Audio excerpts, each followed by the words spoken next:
what I thought was interesting out of this whole experience is the second it became apparent that Barcelona could no longer afford him, it was basically a choice of one of two clubs. It was Man City, who had just spent a fortune acquiring Grealish, or Paris Saint-Germain, that were his two natural options.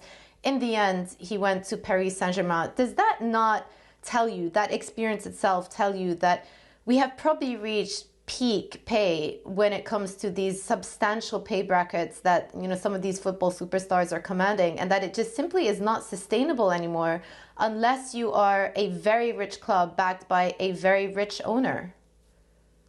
I think the situation that we've seen develop at Barcelona over the last 12 months is pretty clear evidence of the fact that a sustainable business model needs to be at the heart of all football clubs, however big your brand is. And however much money Lionel Messi wants to be paid, if that doesn't fit within a broader budget, then even Barcelona can't afford to do that. What does it say about the broader football industry? I'm not quite sure it demonstrates that just yet.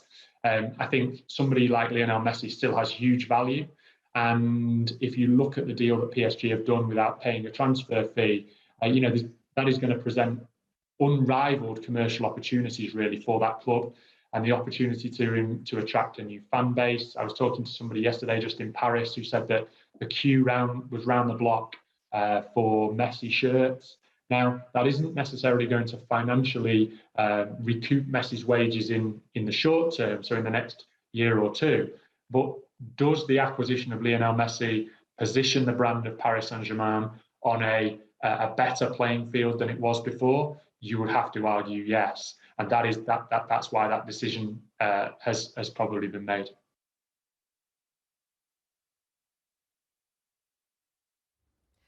Tim, we'll just pick up there. One of the features of Lionel Messi's new deal with Paris Saint-Germain is these fan tokens, which is obviously new as a potential revenue source for the industry. How big do you think NFTs could become within football? Is this the beginning of what could be a huge revenue driver for the sport? It's really interesting because we've watched it with interest over the pond in terms of what's happened with the NBA and how NFTs have developed in other markets. And there is a little bit of a difference over here in Europe in terms of the way that the image rights are structured and who owns the content and how you can sell that and publish it online. That makes it a little bit more challenging. But we saw Manchester City do the first NFT drop after they won the Premier League in May this year.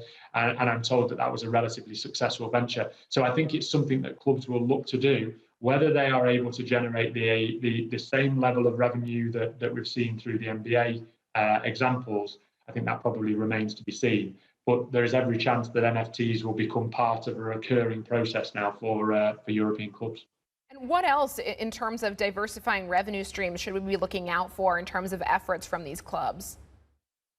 It's really interesting. We talk about Paris Saint-Germain and Manchester City actually as being disruptors. Clearly, they have extremely wealthy backers that have enabled them to move forward in the industry and now challenge on pitch, something that both clubs could only have probably dreamt of a couple of years ago.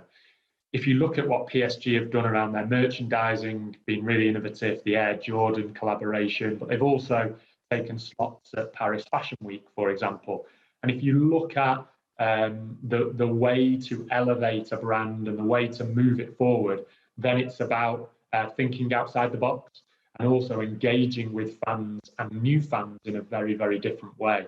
And if Paris Saint-Germain's merchandising lines can be successful, then that can aid their success on the pitch as well.